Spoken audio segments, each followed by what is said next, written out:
Ini stroke adalah penyakit mematikan dengan ranking ketiga di dunia dan nomor 1 di Indonesia. 80% dari penderita stroke yang survive mengalami cacat fisik, 30% mengalami gangguan mental atau kita bilang hilang ingatan, Alzheimer's, dan 70% mengalami perekonomian terganggu. Seperti kehilangan pekerjaan, tidak dapat lagi menafkahi keluarga, 90% berdampak pada keluarga. Bahkan banyak sekali keluarga di mana para penderita stroke ditinggalkan. Pengobatan BPJS dirasa sangat kurang menyeluruh ke masyarakat luas.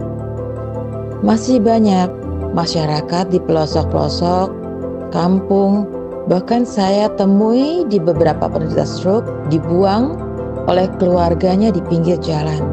Sungguh tragis. Dan mereka tidak mempunyai tanda pengenal, bahkan tidak tahu diri mereka itu siapa. Di sini, Kasih, kawan stroke Indonesia, mencoba mengetuk hati teman-teman untuk dapat bergerak, memberikan sedikit tali kasih untuk teman-teman kami. Kasih sedang berusaha membangun wadah rumah penampungan untuk teman-teman stroke. Wadah berlatih, wadah untuk ditampung sementara, wadah sehingga mereka bisa percaya diri kembali ke masyarakat. Wadah Kasih adalah wadah kebaikan untuk bersama.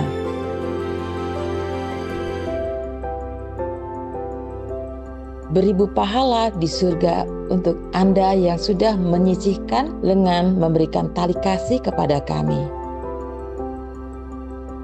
Terima kasih semua. Tuhan berkati.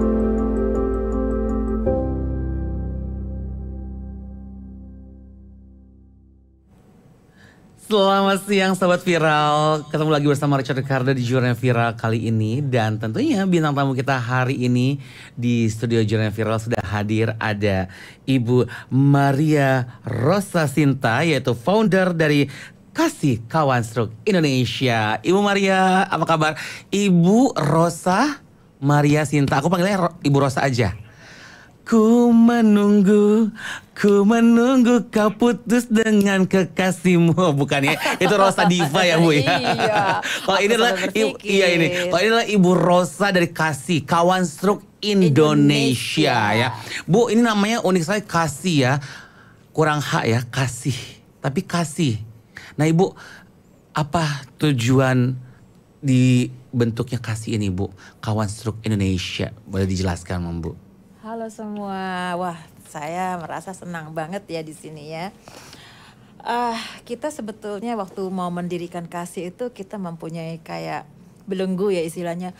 Aduh, nama apa yang pertama-tama ini bikin? Ada yang pernah bilang katanya bos, tapi kesannya kok kayaknya bosi banget. Bosi banget ya. Ya, sedangkan tujuan kita kan adalah mencoba memberikan tautan tali kasih, tali supaya menolong teman-teman.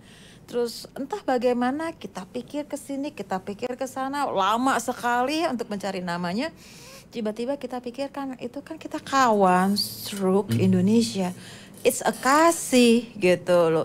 Terus kemudian kita coba tanya dengan yang namanya kita punya ahli hukum kita, jadi ditanya, kalau kita bikin Kasih boleh nggak? Oh jangan Ibu, Kasih itu orang sudah banyak. Kasih Ibu, kasih ini, kasih itu banyak sekali. Tapi hanya Kasih saja ternyata itu memang mungkin itu kayak karunia buat kita ya. Kita jadi diberikan untuk ini you got it gitu loh. Iya, Kasih itu kayak memberi ya. Sebetulnya Kasih. Kasih itu bahasa Latinnya itu kehidupan kedua. Oh, ada bahasa Latinnya kehidupan kedua. Artinya kan kita sebetulnya kayak orang stroke itu mengalami sesuatu yang namanya penyakit yang boleh dibilang kronis ya. Dia sembuh dari stroke itu artinya dia mengalami hidup kedua, kehidupan yang berbeda. Betul. Mungkin dia akan mengalami sesuatu fase yang berbeda dengan yang terdahulu, tapi intinya mereka harus mengalami kehidupan kembali kedua kalinya. That's why ada namanya Kasih Kawan Stroke Indonesia. Betul. Bu, ini udah berapa lama sih Bu Kasih ini Bu didirikan di Indonesia dan sudah berapa banyak nih member di dalamnya? Oke, Kasih sendiri itu sebetulnya kita sudah mulai dari yang waktu mama saya sakit ya. Mama saya sakit di tahun 2019, di mana kita merasa itu butuh teman-teman yang seusianya dia di daerah-daerah kita. Tapi itu saya sempat vakum karena waktu itu kan kita kan pikir mama saya meninggal. Terus kemudian saya lebih fokus lagi karena saya masih ada rasa duka. Kemudian saya lagi fokus kepada anak saya. Dan gak berapa lama setelah itu kita COVID. Iya betul. COVID, saya terjebak dengan situasi COVID. Dan lebih parahnya lagi yaitu situasi suami saya ternyata sakit di saat COVID yang dia harus menderita terkena stroke.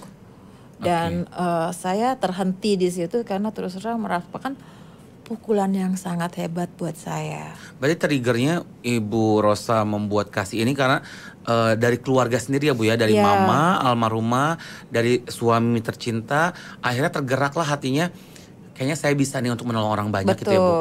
Sebetulnya bukannya kita berinisiatif menolong orang banyak dulu ya sebetulnya, tapi which is aku kepengen suamiku, ayo dong tergerak dong. Dia kayak istilahnya tidak mau ngapa-ngapain lagi. Di rumah sakit pun istilahnya aku gak mau ngapa-ngapain. Maaf Bu, atas semangat gitu Bu. Kayak, betul. Kayak introvert jadinya, gak percaya diri. Dan dia kayak menutup dirinya sekali ya. Iya. Istilahnya bahkan ketemu orang pun gak mau gitu loh. Terus terang ini merupakan pukulan batin buat saya. Iya. Dan di situ saya bertemu dengan beberapa teman-teman dari rumah sakitnya, kemudian teman kerjanya yang dulu, terus kemudian beberapa yang dari internet. Kita kumpulkan 1, 2, 3. Pertama kali kan emang saya punya berteman dengan teman saya yang seorang dokter juga. Saya ngomong sama dia, yuk ini gimana caranya bisa begini, yuk kita akupuntur. Pertama kali dia nggak mau, dia kan merasa kayaknya saya ini orang tertinggi, sama orang begini nggak mau akupuntur. Jadi aku contohin ke teman-temannya, lama-lama jadinya mau, tapi teman-temannya tuh lama-lama 1, 2, 3, 4, lama-lama 10, lama-lama sekarang berkembang.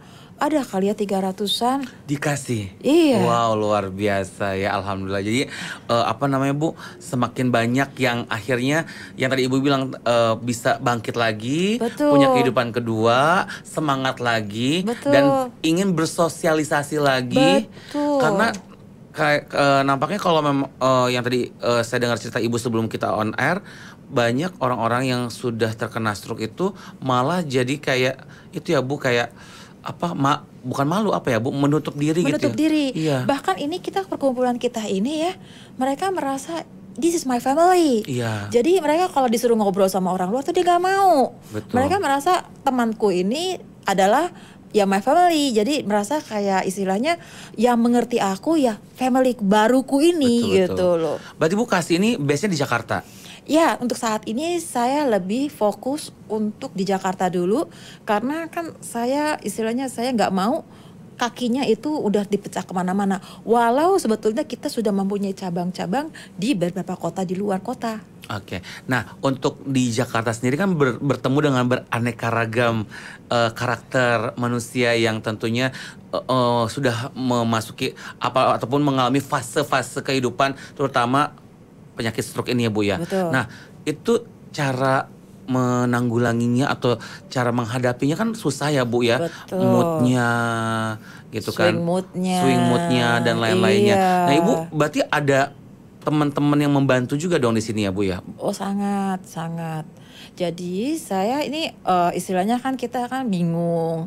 Terus ternyata teman-teman yang sesama penderita stroke itu kita kumpul, terus kemudian ya organisasi kita ini teman-temannya saya pengurus intinya tuh 7 orang. Oke. Pengurus intinya 7 orang. Ibu dan 6 orang yang lainnya tuh pengurus intinya. Iya, 7 orang termasuk saya, berarti 6 orang ini yang 5 orang stroke semua. Yang sudah sembuh? Yang stroke-nya sudah lumayan sembuh. Berarti dibilang sembuh banget Tidak. Stroke survival lah ya. Stroke survivor. Masih. Betul. Tapi setidaknya udah punya semangat yang luar biasa. Sangat. Untuk memberikan energi positif, mengajak yang stroke yang lain, bisa yuk. Aku ayo. bisa, kamu bisa juga loh gitu. Betul. Berusaha. Kita kan mempunyai fokus tujuan satu, menuju kepulihan bersama ya. Betul. Kepulihan bersama, aku kepengen sembuh, kamu juga kepengen sembuh. Ayo kita fokuskan, kita coba, kita bisa untuk bersama untuk bikin sesuatu. Betul. Nah Bu, di dalam kasih ini kegiatannya ngapain aja nih Bu? Oh banyak sekali, sampai saya juga bingung karena awal-awalnya kan saya juga nggak terpikir untuk sampai sejauh ini. Awal-awalnya tuh saya cuma coba motivasikan suami saya gitu loh. Berawal dari memotivasi suami dan akhirnya tergerak untuk orang banyak iya, gitu. Sampai kemudian saya dihubungi dengan beberapa instansi. Yuk Bu, kita ini dari teman-teman yang apa sih namanya, boleh saya sebutkan atau gak enak ya, instansi pemerintah yang mempunyai universitas, sekolah yang khusus keperawatan teman-teman, jadi dia butuh kayak kita sebagai istilahnya saling menguntungkan ya istilahnya ya. Jadi kita boleh dibilang kita ini membutuhkan mereka membutuhkan kita. Simbiosis mutualisme ya Bu ya. Terus mereka tempatnya itu dipakai buat kita buat berlatih. Ternyata ada yang namanya hidroterapi dan semuanya itu secara cuma-cuma. Jadi saya bilang, wah teman-teman ayo silahkan datang di sini. Terus rumah saya pun yang tadinya saya merasa sangat lega sekali, sekarang mendadak kok jadi sempit sekali karena teman-temannya itu jadinya kok merapat semua di sini. Tapi akhirnya kan satu tujuan, membuat bahagia ya. Jadi karena kalau bisa kita bilang penderita stroke ini satu ya Bu ya, moodnya harus happy dulu ya Bu. Gitu. Dan kita juga nggak bisa menyangka atau mengira apa yang mereka mood juga. Betul. Karena ini persoalan utama adalah cedera pada saraf kepala. Ya. Betul. Bukannya dari itu menyebabkan moodnya swing dan 60% dari orang stroke itu mengalami mood atau persoalan pribadi yang berubah-berubah. Betul. Tapi Bu, banyak yang bilang kalau stroke ini triggernya adalah berawal juga mungkin dari makanan yang jorok, mungkin yang kotor istilahnya gitu, yang apa namanya tidak sehat gitu. Nah itu berpengaruh juga Bu ya? Oh sangat, tapi itu bukan faktor utama. Bukan faktor utama justru ya? Faktor utamanya adalah? Nah, saya jelaskan dulu tentang stroke ya. Stroke itu ada 3 hal. Oke. Ya 3 hal, yaitu stroke pendarahan. Pendarahan itu dia berdarah dan dia pecah kemana-mana. Pecah pembuluh darah. Pendarahan. Dan satu lagi pecah. Ya, Pecah. Kalau pecah itu kan ada berapa mili. Kalau sampai besar itu berarti kan udah harus dioperasi itu ya. Dan penanganannya beda antara stroke tersumbat, stroke sumbat itu artinya kan kesumbat. Betul. Kita harus mendorong supaya sumbatan itu terbuka biar lancar pada lagi. golden period. Betul. 4 jam golden period yang tersumbat itu harus didorong. Sedangkan pendarahan itu kita harus cegah. Oke. Makanya itu ada 2 penanganan. Kadang-kadang kita ada 2 penanganan di situ. Ada obat yang paling kita bilang itu obat Chinese itu yang tadi disebutkan itu obat Chinese itu sebetulnya untuk membuka bila ada pendarahan, penyumbatan. Melancarkan peredaran darah bila ada sumbatan, dan itu tergantung dari seberapa besar. Jadi kita harus balik lagi ke rumah sakit dulu. Kita tahu dulu ini pendarahan, pecah atau sumbatan. Jadi ada 2 ya Sobat Viral ya, stroke ini yang perlu diketahui. Harus diketahui. Penyumbatan dan pecah pembuluh darah ya. Dan treatmentnya yang sangat beda. Kadang-kadang orang-orang kan saking takutnya membuat asumsi sendiri menjadi dokter pribadi. Self-diagnose ya. Betul. Terus bilang itu kan saya harus makan obat yang dari ini.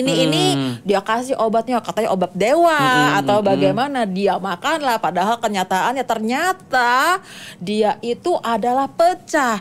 Nah, jadilah permasalahan yang semakin rumit. Jadi memang harus diketahui dulu kalau misalkan stroke ini harus benar-benar ke dokter penyakit syaraf, harus diketahui apakah ini penyumbatan atau pecah pembuluh darah? Iya, Gitu ya. pertama kali datang itu yang namanya bila kondisi seperti itu kan kita kan harus mempunyai golden hour 4 jam. Dicek dulu sama dokternya, difoto dulu apa yang terjadi.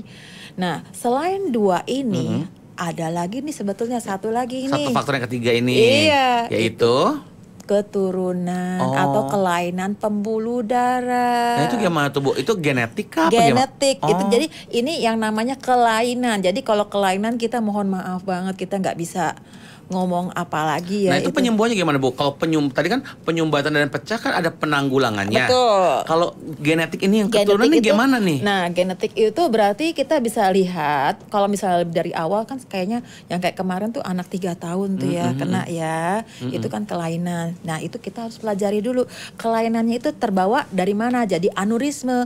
Aneurismenya itu membesar. Jadi kan kayak semacam balon-balon terjadi ya pembuluh darah balon-balon.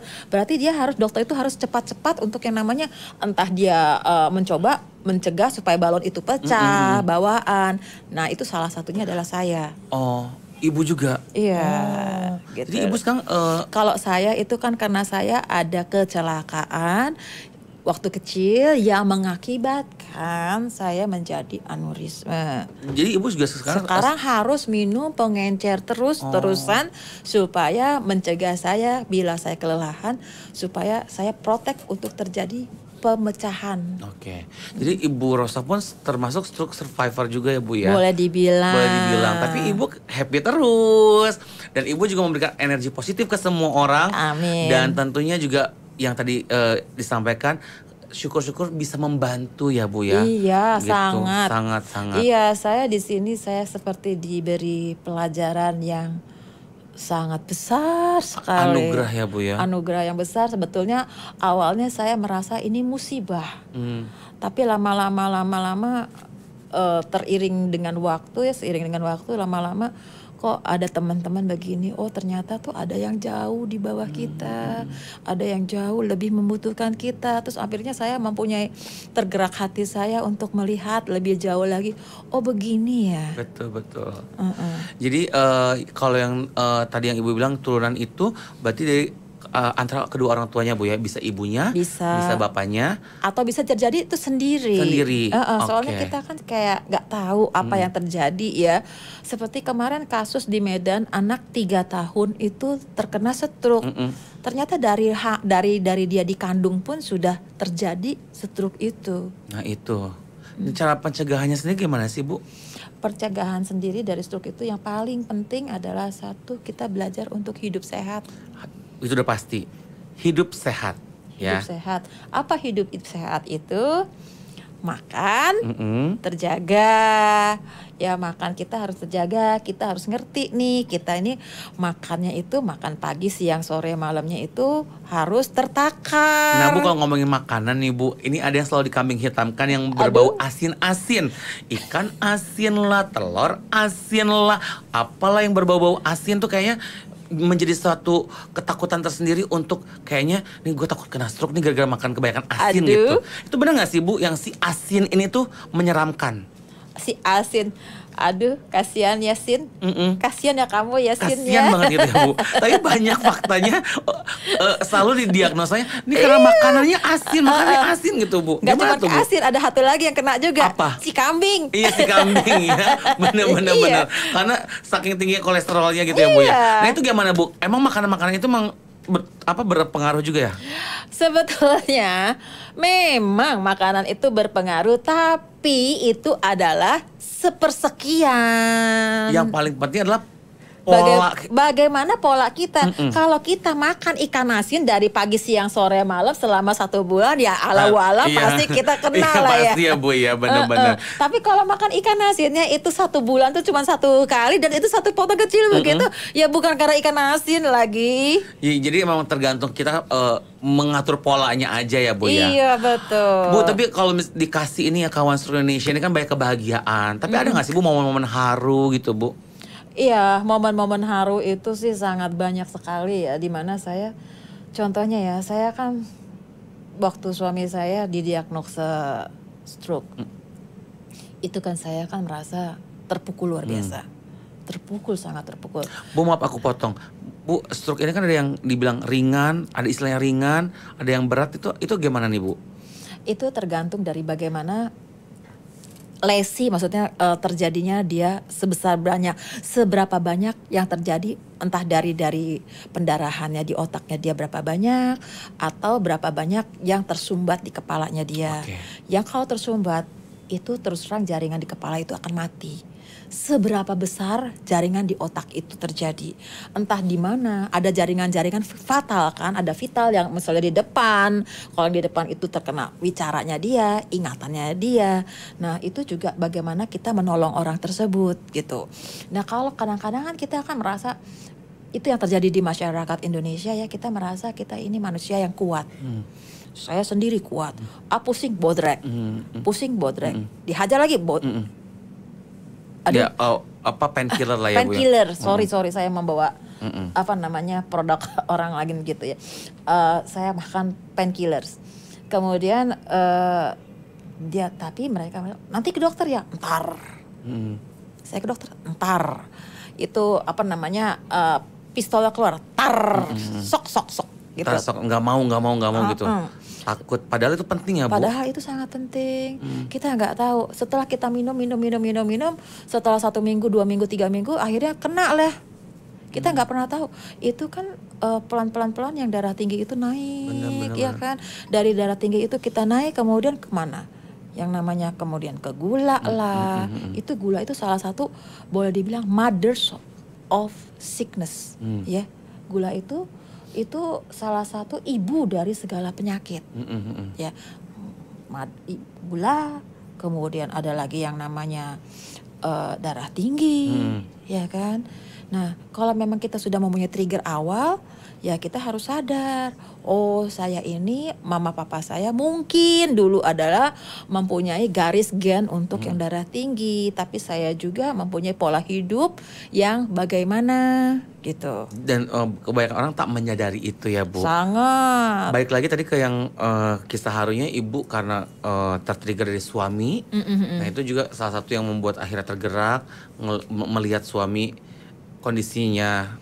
Ya, suami saya waktu itu kan sangat tertutup, ya, dimana kita kan orangnya kan sebetulnya kita ini boleh bilang di masyarakat cukup dipandang. Terus tiba-tiba kok suami saya begini, mana lagi kan dia kan lama ditanganin karena waktu itu kan COVID. Jadi waduh, waktu pemeriksaan itu panjang banget itu tuh. Harusnya gimana kita dalam waktu 4 jam bisa selesai, tapi dia terlambat mengakibatkan dia rusak kemana-mana.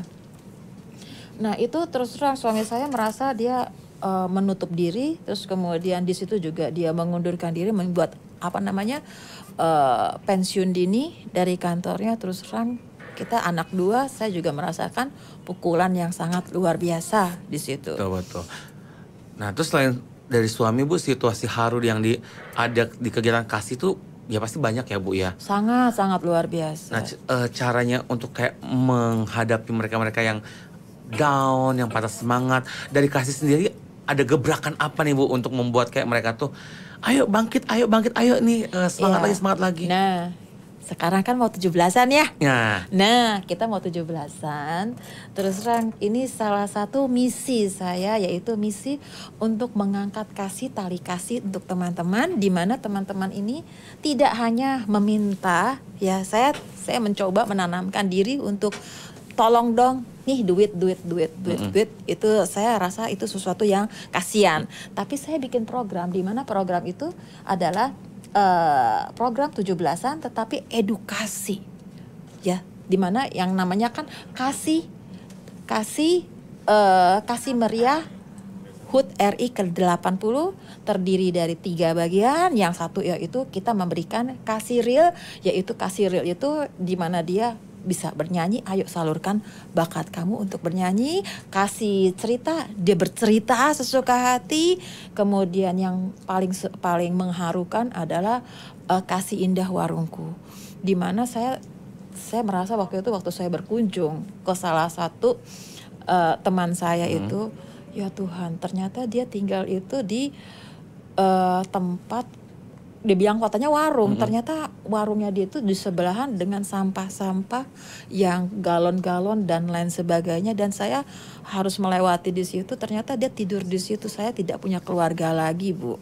Saya sudah ditinggal oleh keluarga saya. Jadi programnya adalah kasih bedah warung juga. Bukan bedah warung, tapi kasih indah warungku, di mana saya mempunyai teman saya yang rela memberikan starter sponsor seharga 500.000. Kita kasih dia barang-barang, dia harus membuat warung itu indah, ya, dengan barang-barang promosinya dia. Terus kita bikin banner-banner indah. Kemudian dia juga harus berusaha berkreativitas mengindahkan warungnya dengan merah putih, kemudian atau hiasan apapun yang sebisa mereka.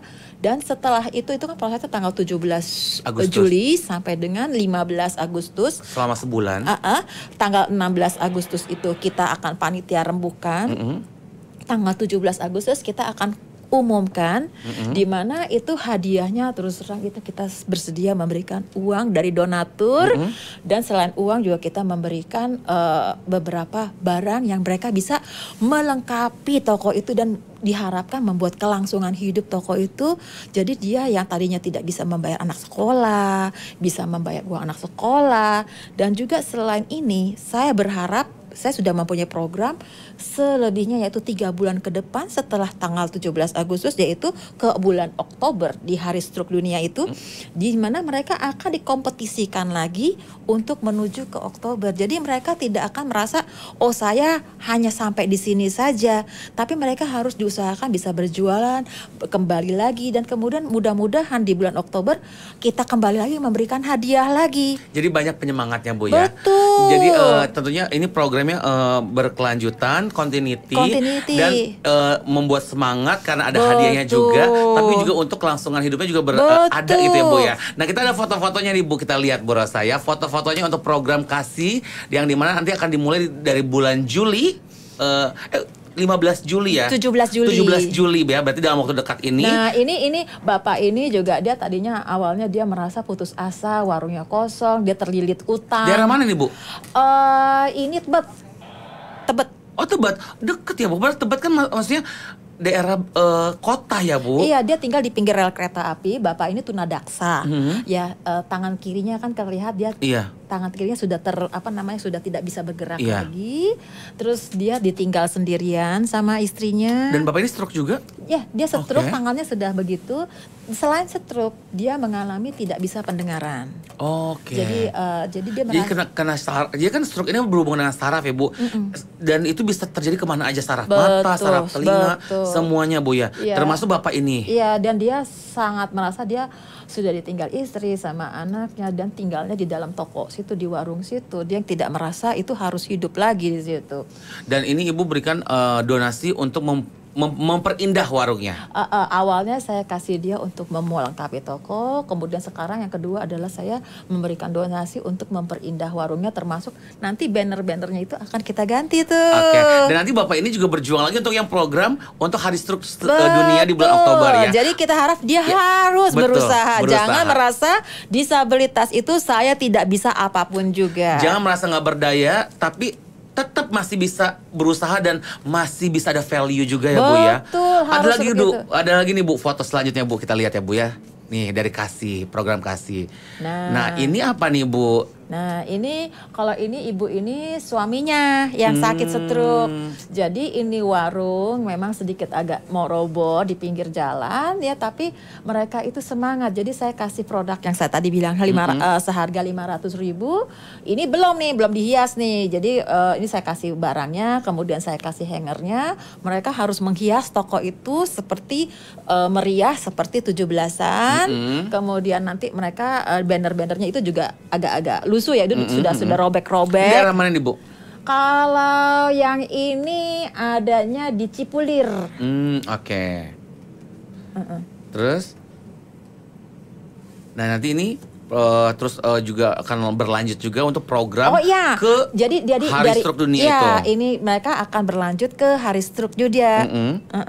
Oke, dan pastinya Bu nih responnya kan semakin banyak ya Bu ya dari Betul, masyarakat betul. karena ada sosial media Betul. dan ada platform-platform lainnya juga seperti ada podcast. Nah, respon-respon mereka Bu terhadap Kasih seperti apa sih Bu?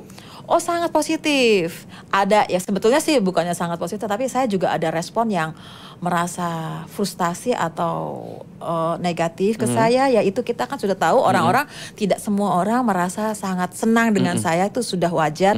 Ya kan kita sudah tahu ada hater juga nih. Betul. Ya tapi saya anggap ini semuanya saya pasang mata kuda ya. Selama tujuan kita adalah baik, saya pasang mata kuda, saya tetap melaju untuk ke depan. Oke, tapi tantangannya apa nih Bu? Pasti kan Bu Rosa mengalami tantangan challenge-nya gitu.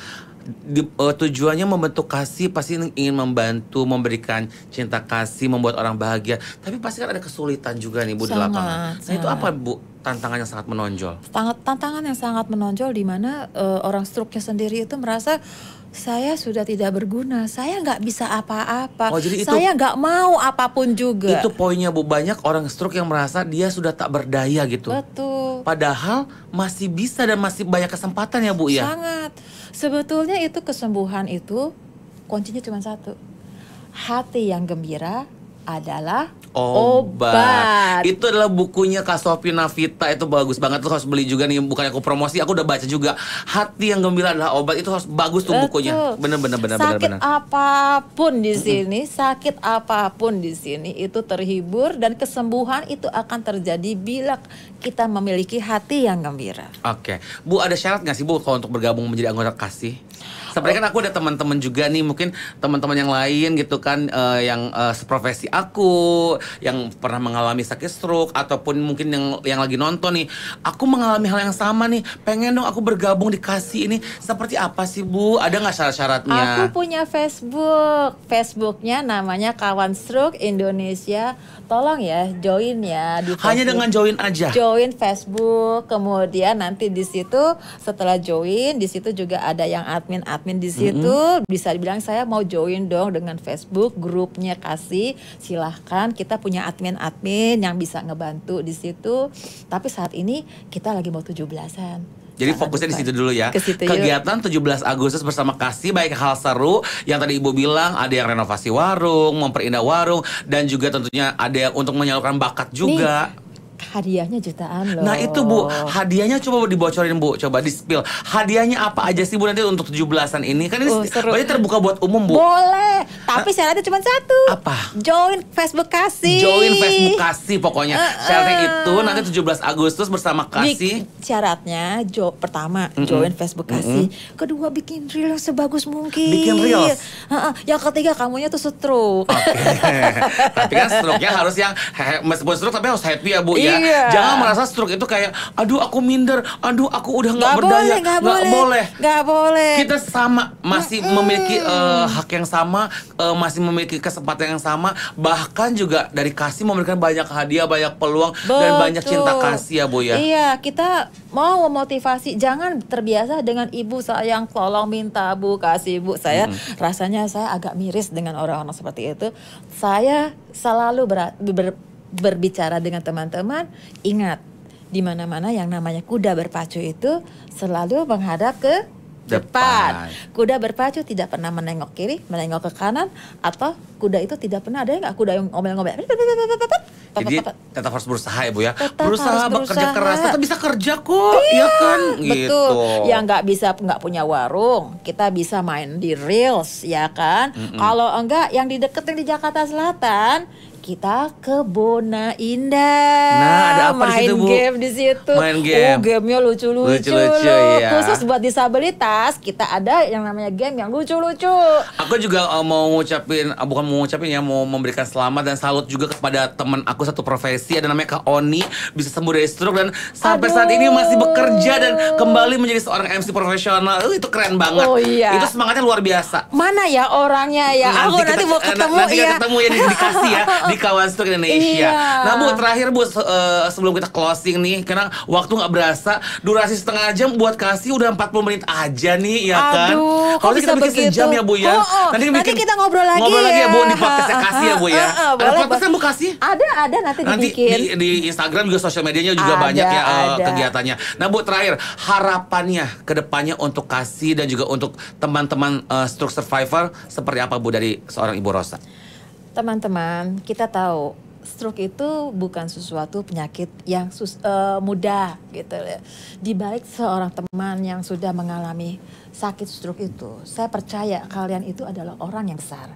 Ya, saya percaya kalian adalah seseorang yang besar, seorang yang sangat berjasa, mungkin seorang ibu rumah tangga yang tangguh, seorang profesional lah yang hebat. Tetap stroke itu bukan akhir dari segala. Kalian harus bisa, harus bangkit lagi, yakinlah ini semua pasti bisa terlampaui. Ibu Maria Rosa Sinta, founder dari Kasih Kawan Stroke Indonesia. Terima kasih banyak Ibu Rosa. Dan terima kasih Kawan Stroke Indonesia sudah mampir ke Jurnal Viral. Semoga ini banyak memberikan inspirasi positif untuk yang nonton, Sobat Viral dimanapun berada. Jangan lupa tetap saksikan Jurnal Viral setiap hari Senin jam 2 siang bersama Richard Ricardo di seluruh channel Transvision, channel 333. Dan kita ada aplikasi Bu, lucu banget namanya Cupmu. Cuma buat kamu, jadi bisa nonton di aplikasi. Lucu kan? Cupmu cuma buat kamu. Iya kan? Dan pastinya juga bisa nonton juga di YouTube channel kita di Seru Channel dan juga di Transvision Official. Kalau gitu Ibu Rosa terima kasih banyak. Sama-sama. Dan teman-teman kasih tetap semangat, tetap berkarya, tetap berusaha, tetap bekerja keras. Dan Jurnal Viral pamit undur diri episode kali ini. Kita ketemu lagi di episode berikutnya. Bye-bye. Terima kasih. Kasih Kawan Stroke Indonesia. Selalu senyum. Terima kasih Sobat Viral.